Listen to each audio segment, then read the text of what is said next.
Hello, everybody. Welcome. We are Paul and Jesse. This is Enough Talk.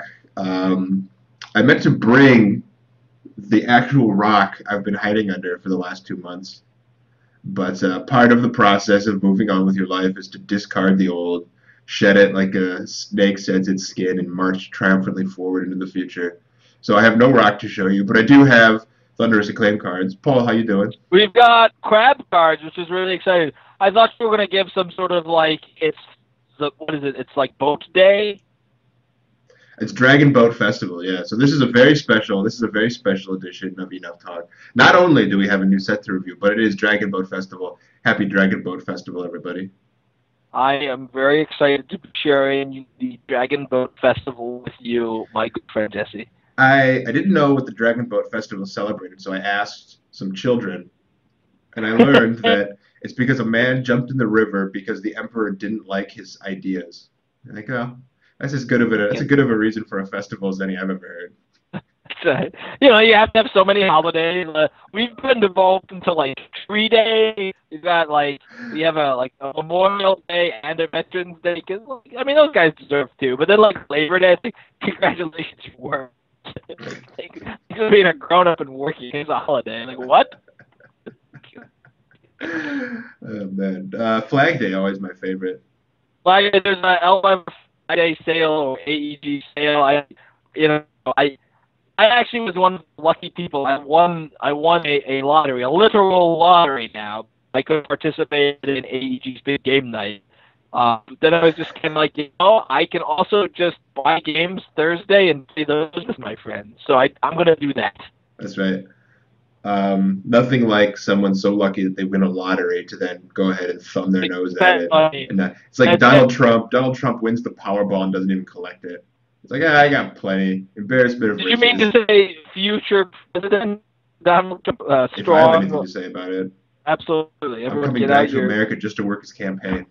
That's I'm gonna it. fire Obama. That's it. He's gonna make the Mexicans build the wall to keep out. Yeah. He's Okay, so on to Heat of Terrace. We're starting with Crab. We're Reserve doing it Crab. It's now. Crab. alphabetical, so hooray for the C factions. Personalities and Crab. And this is Taranosuke's The Experience, but not unique. You don't Not do that unique. Yeah, anymore. don't get confused. Taranosuke. I did not Uh, love the first Trinosuke. I do not love the second Trinosuke. First One, Taranosuke is sort of an also. I mean, there's a 3 for 5 guy that like swaps things around. It's a perfectly fine card. oh, I confused my guys. I love that Trinosuke. Never mind. I take it all Yeah. back. Take it all back. But this I Trinosuke, so something I noticed in this set is they're experimenting with this mechanic of bow to do something and then lots of conditional lines of text to maybe not bow to do it. straight, yeah. Um, We saw last time with the long guy, it's like when he's attacking straight him. yeah, but we'll see it here, and there's even another guy in Crab that does it, so we'll see it again. And we sort of have to. I feel like it's worth talking about. It's a clunky, long form mechanic. Like this is 3 lines of text to say a melee 3 attack that doesn't bow if. There's no way to say it any shorter. So I don't Right. like it for that reason. I also don't Well, like it because it sort of signals to me that they're afraid of making anything more powerful than range 3 attack, and they're really milking range 3 attack for all it is worth. and so we're talking about your ability, and I take this card. I'll in a minute. The thing I don't like about that line of text, like the Shadowlands thing's sort of flavorful. Taranosuke hates the Shadowlands. He hates the spider. That's flavor text. He just doesn't like him. Um, I we added one-handed, two-handed to weapon. Like, so you have items, and then a subset of items is weapons, and then a subset of weapons is one-handed versus two-handed. And now there's a whole bunch of cards in this that have me looking like, is this a bow? Is this a heavy weapon? Is this a pole arm? Is this a Yeah, spear? it's just a peasant And weapon. I mean, we love game shows, but it's time for the keyword The game, and the keyword keyword game. Do, do, it, do, do, do, do, do, it gets do, just a little do, do, do, tiresome. do.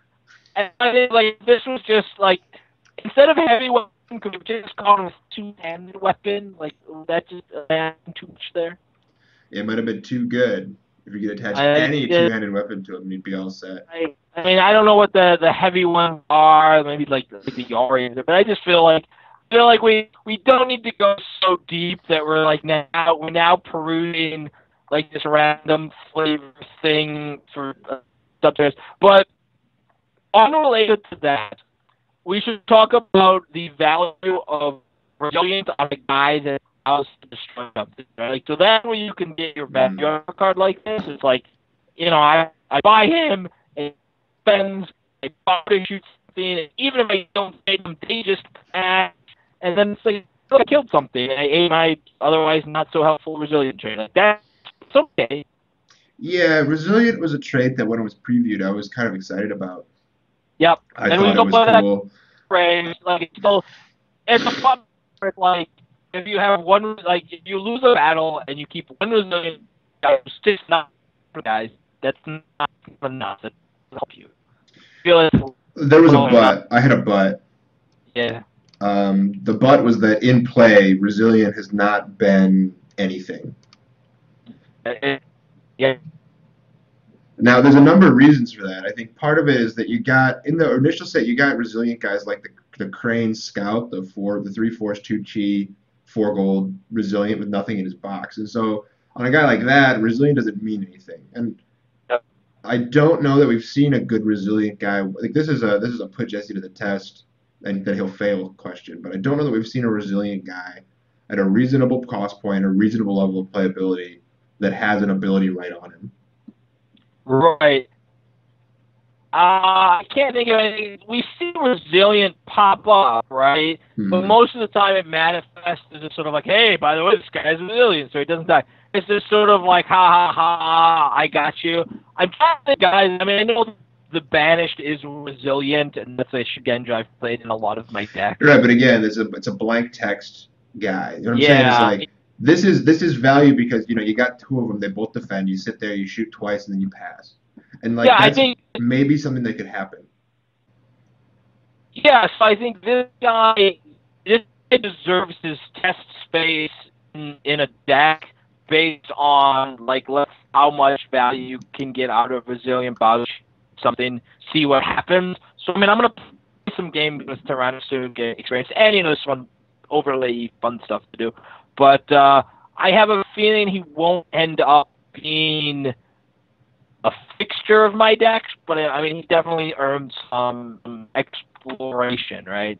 That's what I'm at. Yeah, and I do think it's a little pie in the sky, the situation of defend with my guy who didn't attack and cost 8 gold and he's 4 force, and for some reason I didn't send him in with the rest of them just to take a melee 3 to attrition one of your guys. Like, it's a lot, you know what I mean? But, it's a reach. Maybe just maybe.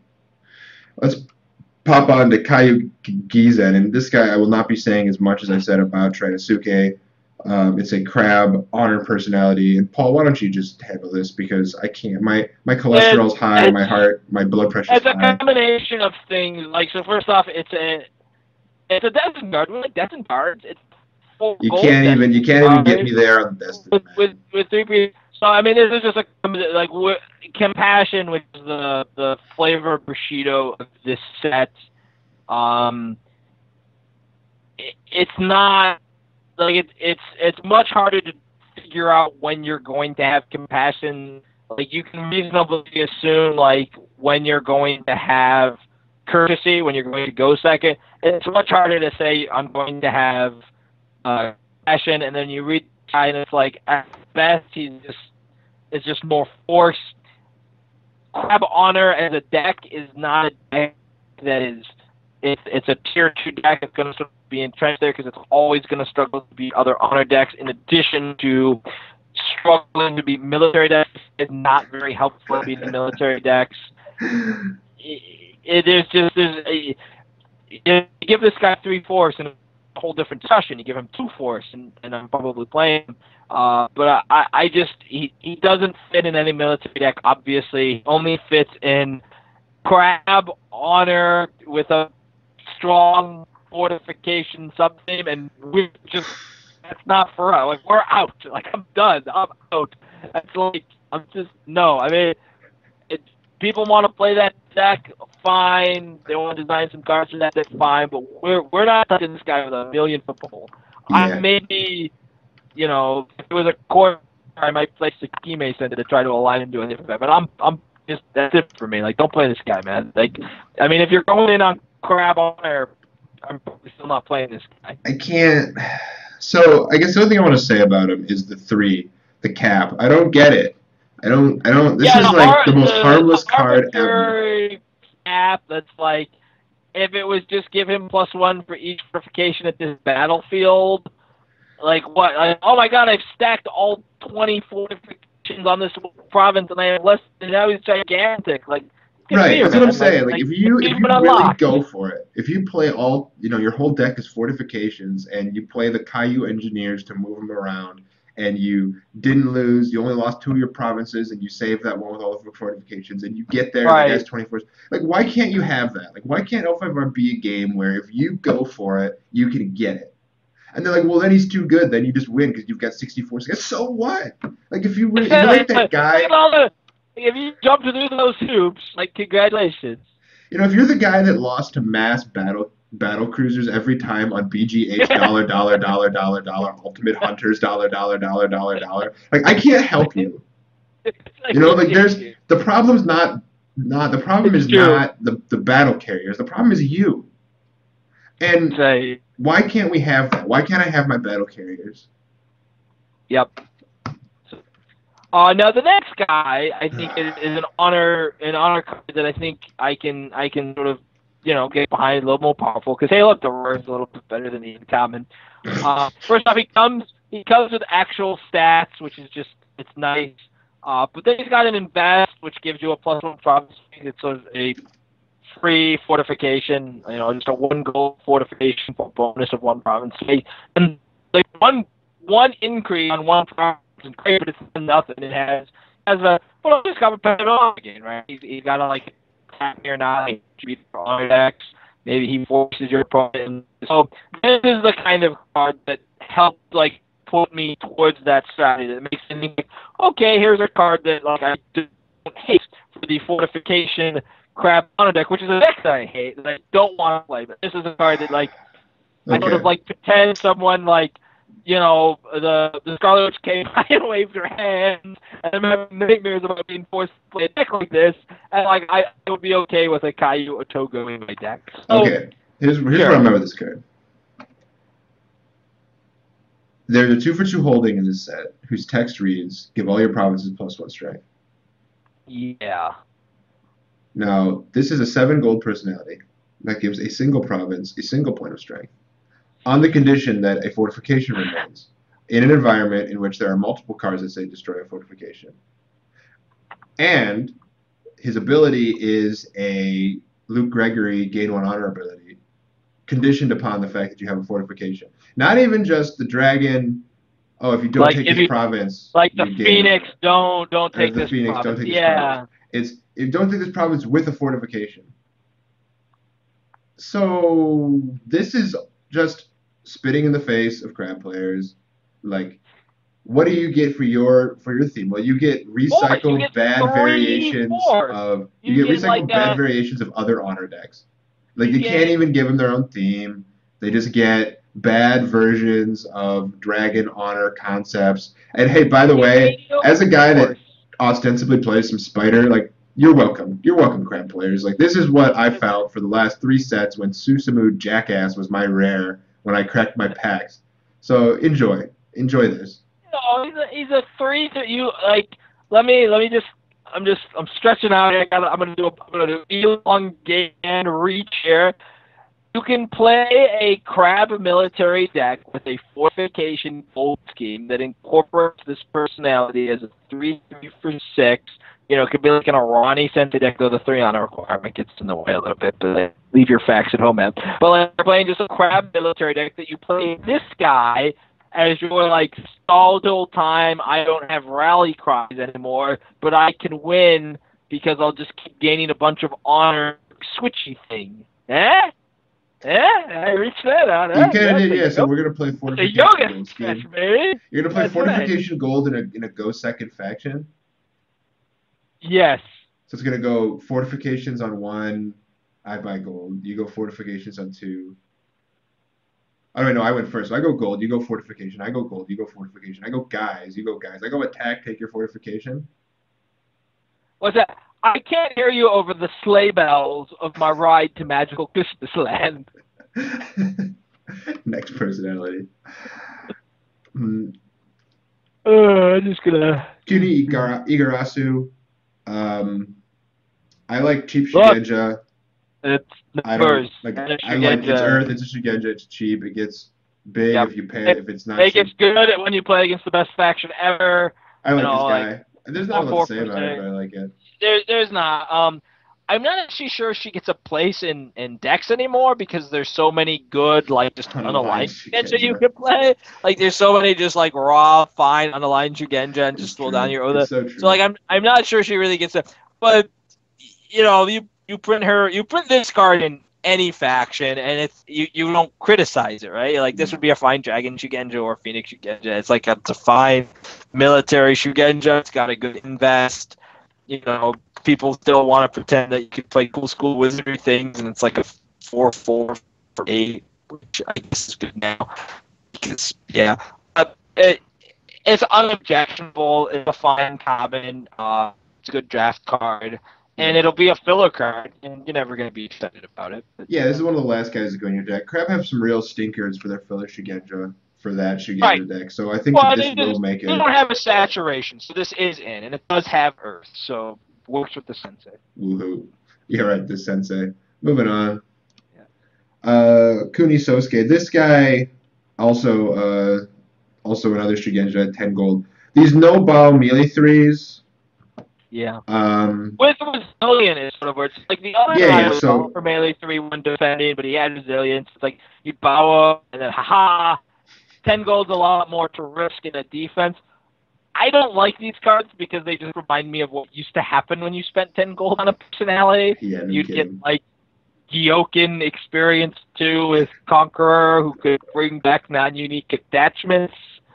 Now I have the melee 3. I was and going for Bayushi Sinatra experience too. That's like my That was a what good does one. That was yeah. So, I just thought about School of Wizardry and that. I guess this is another like, I don't. That's a deck. People play it, and if it's like I buy my 7 gold cost hold to get a 10 gold cost guy, that's good, I guess. Right? Like 7 makes 10 gold. Okay. School ruined math for Shugenja. The gold math for Shugenja. Anything more powerful than the 2/2 nothing guy we just saw gets jacked up to astronomical. It's really an issue that like you have 2 of these guys and it's just 8 force. Like that's kind of questionable to me.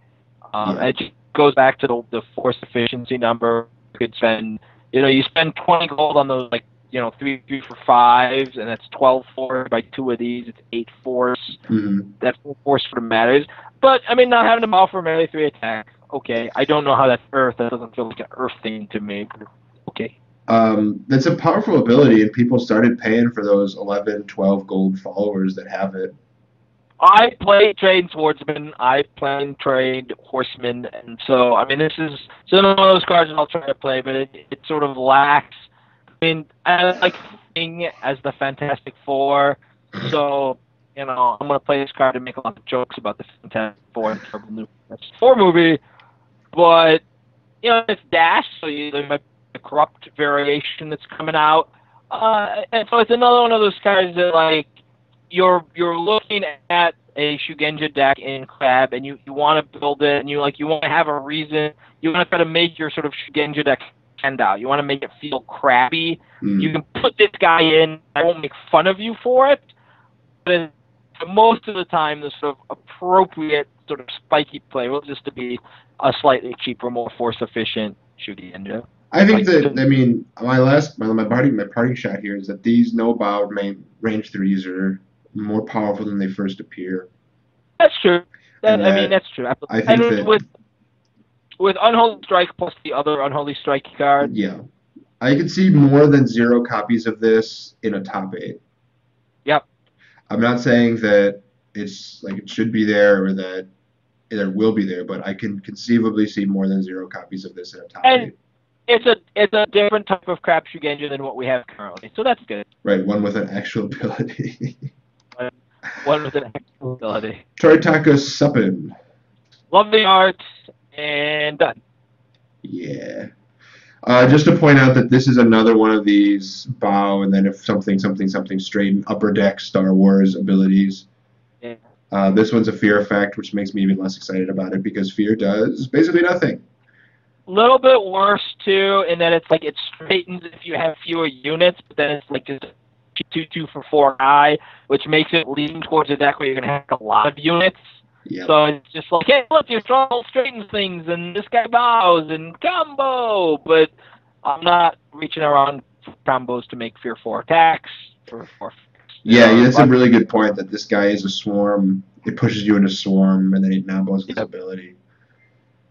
So that's Crab. Some tools, some Shugenja stuff, and an interesting little try it out in Tyrannasuke, but otherwise, these really other like themes didn't drag down the overall quality, in my opinion.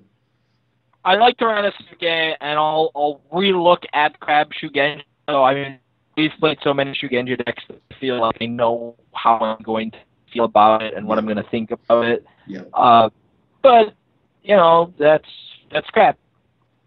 All right, guys, let us know what you think. Coming up next is Crane. Peace out.